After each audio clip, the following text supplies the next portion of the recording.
comme ni ngeen ko xamee Bercy bi nga xamante ne moo am démb ak Pape Diouf ici à l'Accor Hotel Arena Paris Bercy dafa am benn communication bu exceptionnelle mën naa wax ne sax bu stratégique bu ci am léegi nag dañuy ànd ak ki nga xamante ne moo di Badara Gadiaga nekk le chargé de com de Subatel Agency mu nekk nga xamante ne aussi un monsieur très accessible à l'écoute et puis développer benn stratégie de com bu exceptionnelle à travers le grand bégué Badara maa ngi lay nuyu. maa ngi lay fay. di am mbégte di la dalal vraiment ñu def benn briefing bu ndaw parce que dama gis ne au niveau de la communication de cet événement pour les sites internet ak ñi nga xamante ne ñoo di réseaux sociaux yi ak même les supports de communication standard que ça soit radio et télé dafa am benn stratégie bu exceptionnelle bu ñu développé est-ce que mënuñu dikkaat un peu ci naka nga ko peaufiner planifier ko ba ñu yegg si foofu. waaw merci beaucoup vraiment maa ngi leen di remercier mbokku internet yi ñuy seetaan yëpp di wax ni stratégie de com bi c'est pas man maa ko définir le projet c'est Makhtar le président de Subatel Agency le PDG qui a eu l'idée qui a pensé à sa propre stratégie à lui teg ko. Nous étions dans la réalisation des choses. nit ñi équipe bi en fait dañu nekkoon di doxal la vision du président directeur général bi nga xam ne moom moo amoon l'idée de réaliser cette événement bi nga xamante ni dimension bi ni mu tolloo bëggoon na ko def pour la culture sénégalaise et africaine avec l'artiste Pape Diouf. Donc moom moo définir stratégie mais il faut se dire la vérité dans la réalisation c'était pas du tout facile. Makhtar a eu à ébaucher des choses sans on a communiqué mais il faut se le dire et dire la vérité. Des gens ont essayé parfois de pervertir notre communication. Tout à fait. Et perversion boobu ñu doon jéem a def ci suñu communication. Parfois il fallait revenir pour éclaircir la lanterne des Sénégalais. Tout à fait. Pour xamal leen ni leen vraiment c'est pas ça c'est ça. Pour améliorer pour corriger. Je pense que s'il y a réussite c'est là qu'on a réussi mooy bu ñu communiquer des gens ont essayé de polluer mais on est revenu pour vraiment éclaircir. Voilà. Mais justement dafa am implication bu nga xamante ne mën naa passer notoire la presse en ligne dañu impliqué wu ci projet bi d'une dimension bu nga xamante ne c'est pour moi c'est important naka nga ma mën a dikkalaatee ci loolu seen implication ci événement la presse en ligne. waaw loolu méthode de travail yu Makhtar aussi xam nga nit dañ ne tout ce qui se fait pour vous s'en fout et fait contre vous. loolu Cheikh Anta Diop waxoon. Absolument. boo amee projet aussi il faut associer les gens mu doon la somme de l'intelligence de tout le monde qui fera la réussite de l'événement. Makhtar il a son idée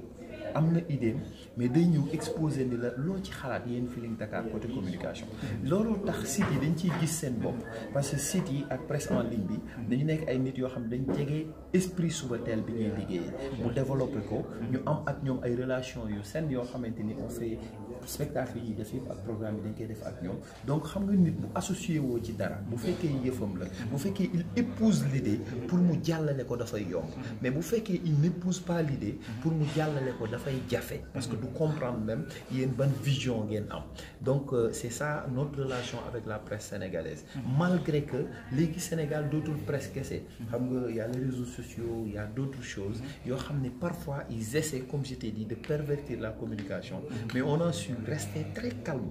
très serein vraiment pour rectifier pour améliorer pour apporter la bonne réplique ba yàlla def na li mu def. Comment tu as vécu l'annulation du sabbat? Parce que c'était un X, ça a fait un tollé sur les réseaux sociaux et Sénégal en général. yow gis naa la nga nekk au devant naka nga ko dundee c'était évident. mais xam nga mooy li ma wax léegi nii. Makhtar ak Pape boo leen di fréquenter sérénité ngay njëkk a jàng ci ñoom. bu dee yàlla dimbali na la nga nekk ak ay nit war a jàng ci ñoom jikko sérénité ak calme ngay njëkk a jàng ci ñoom. annulation sabar bi yàlla xam na ni def ñu dara lu grave parce que sérénité lañ ci àndal li ñu ci amaloon solo mooy que ni c'est la beauté de la culture africaine lañ bëggoon mettre en exergue malienne bi ñëw ivoirienne bi ñëw keneen ak keneen sénégalaise bi jigéen ñi ànd forêt parce que jigéen ñi ñu ko ñaanoo bi yàlla nanguwul dañoo rafetlu yàlla nanguwul concert bi ñu rafetlu mais yàlla bis bu mag bi la naroon a nangu xam nga yàlla lu mu la xañ rek ubbil na la ca des boobu nag mi ngi ñu dencal ndam lii nga xam ni moo am mais on l'a géré avec beaucoup de sérénité parce que Pape Diouf ku ko xam li nga koy gën a nawee mooy sincérité sérénité ak mu nekk nit ku discret. comprendre Matar il a les mêmes qualités que Pape. donc on a été très serein et on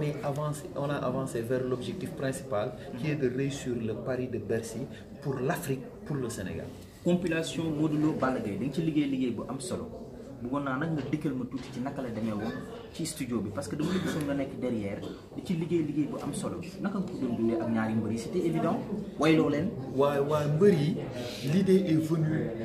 benn xaritu Maxtaar bu am ak relation moom yu am solo muy Abdou Aziz Ndiaye vraiment mu gis ni Pape dafa mën a wayu lamb la culture sénégalaise bu ko Pape di way moom da koy sentir mu gis ni mais Pape mën na ko way mais mbër yi dugg ci tooñante dafay am charme am chaleur. Comme Matar était très occupé dans l'organisation entre le Sénégal et Paris moom ak ñoom Papi ak yooyu c'est moi maa doon mujj chargé wu de loolu la coordination et tout ça sous sa supervision parce que je lui envoie tout le temps les mails les informations et tout ça les vidéos sur WhatsApp il corrige on améliore ensemble et ça a donné ce que cela a donné. Merci beaucoup Badara. Merci. Ça fait un plaisir quand même de t'avoir. Lendemain Bercy ñu décortiquer stratégie de com bi nga xamante ne développé ko pour la réussite de cet événement ci Maxu laay ñëw pour clôturer en beauté Maxu tey jii génn nañu Bercy mu nekk benn réussite totale ak Pape Diouf lan mooy projet yi nekk en perspective ci kanam. waaw avant tout dama bëgg ngeen bal ma rek ma remercier ñi ci jàpp ni tout à fait ci njëkkee ci sama staff man ba tey jiite ko yàlla may ko xam-xam lool ci wàll mu féetee te mu ànd ak taalibe li mu wax ci man yëpp ci moom la nekk parce que immunité bi nekk ci moom mosuma ko gis ci doomu aadama ak positif donc ma koy remercier bu baax a baax ci liggéey bu rafet bu def di liggéey remercier aussi ñi nekk suba teel mooy ñoom laay Sidi bu ma limee damay juum ñoom arab ñëpp ñu nekk sama ginnaaw ñi ma àndal ay ñoom ñambe Cheikh Gadiaga Fred suñu rak ak ñuy ñëwul may remercier ñëpp ñu sonn parce que luñ nelaw daaw ñoo nelaw guddi dañu nekk di liggéey pour dépôt visa yi pour gars yi ñëpp kontaan donc mention spéciale avec toute l'équipe bu Sonatel beneen bi mooy ñu may remercier sponsors yi di jiital Marcel bi nga xam ne bi kenn gëmulee moo njëkk a nangu ñoo nekk sponsor ne man nekk naa sponsor leader yàlla def lépp lu ñu sumboon ak ñoom yàlla motali ko koy remercier de passage di remercier waa Expresso ñi nga xam ne ñoom suñu ay partenaires lañ yoo xam ne dañu mës a gëm Subatel lu ñu dugg ñu ngi ci may remercier nag ñaari nit yoo xam ne dafa am apport bu am importance bu ñu indi ci Bercy parce que nit mën nga dugg ci dara dem ba ci biir mu gale mais boo leen gisee xaaruñu sax ñoom ñu wal ñoom ñoo ñëw ne ñoo leen di jàppale muy Aziz Ndiaye ak Elimane la parce que benn instant dañu soxla cash pour eggali projet bi c'était très dur mais ñoom ñoo ko defante ku gërëmul ni nag doo gërëm yàlla mais lu ñu def ndawul ci ñun dafa nekk lu rëy ci ñun ma leen di remercier de passage jàpp nañ ci bu baax a baax di remercier suñu ñëpp ñu jàpp ci projet bi ku lim jiw mais nag sant yàlla ba objectif bi ñu amoon ci Bercy am na lu ko dépassé moo tax nag ñuy talaat suñu loxo Sénégalais ñun équipe bu Subatel ay ndaw lañu dañuy door te am na suñu ay partenaires yi nga xam ne confiance dafa xaw a jafe ci fi ñu toll tey parce que booy def dara ñëpp ngi taxaw naan non mënuñu ko ñii naan mën nañ ko mais kenn mënul encore une fois yàlla moom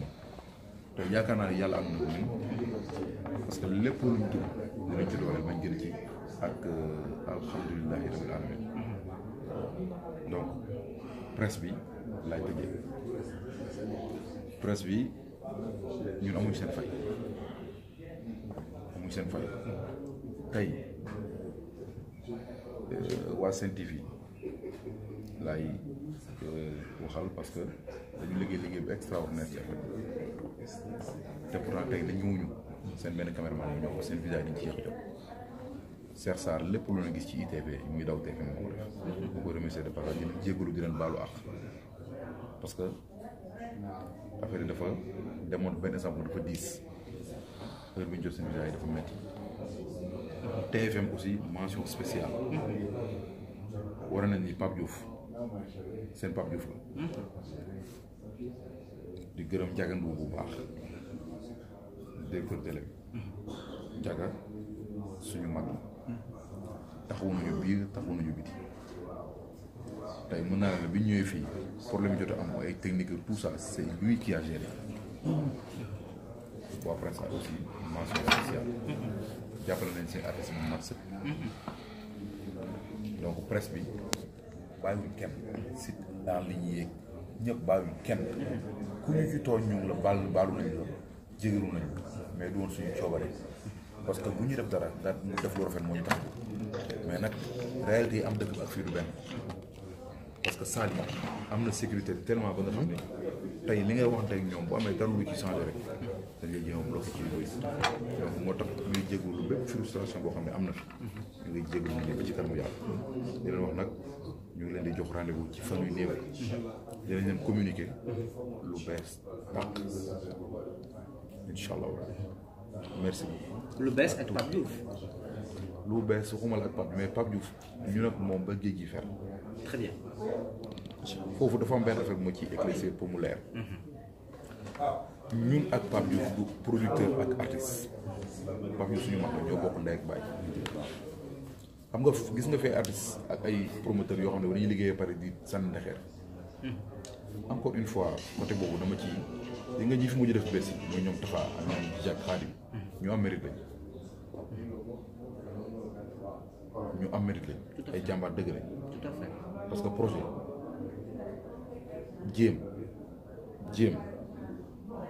mooy affaire bi mais bañ ko def moo jafe est-ce que man nga mais jéem nañ ba def te pour man ndam la ñu am ñoom laa wax ñoom les promoteurs ñoom ay jàmbaar lañu am nañ ndam artistes yi dañu war respecter promoteurs yi parce que li ñuy daj dafa metti bi mu jógee ci bés bi ci laa xam ne ñoom ay jàmbaar lañu donc ñoom maa ngi leen di sant di leen gërëm di leen gën a encourager que ni ay jàmbaar lañu yaa ngi dégg parce que nag ñun liggéey bi ñuy liggéey yombul bu rafetee ñu ne artiste bi jaajëf bu mettee ñuy saaga promoteur yaa ngi dégg mais nag Pape Diouf artiste bu gore la artiste bu am yërmande la artiste boo xam ne il est trop sincère mooy Pape Diouf démb dama def benn interview ak waa Dakar ñu ne ma ndax problème du am sa diggante ak artiste bi man mënul am parce que amuñu relation boobu. c'est pas une relation entre le producteur et l'artiste. amul loolu ñun ñoo ko yéene Bercy bi dañ ko yéene parce que il le mérite liggéey na ko fi moom liggéey na fi lu war a tax mu feesal Bercy te wane na ko te waxuma la Bercy rek dina seetal fenn fu dina feesal fenn fu Bercy incha allah rabbi donc kontaan naa ci ñëpp am leen sant di leen gërëm jërëjëf.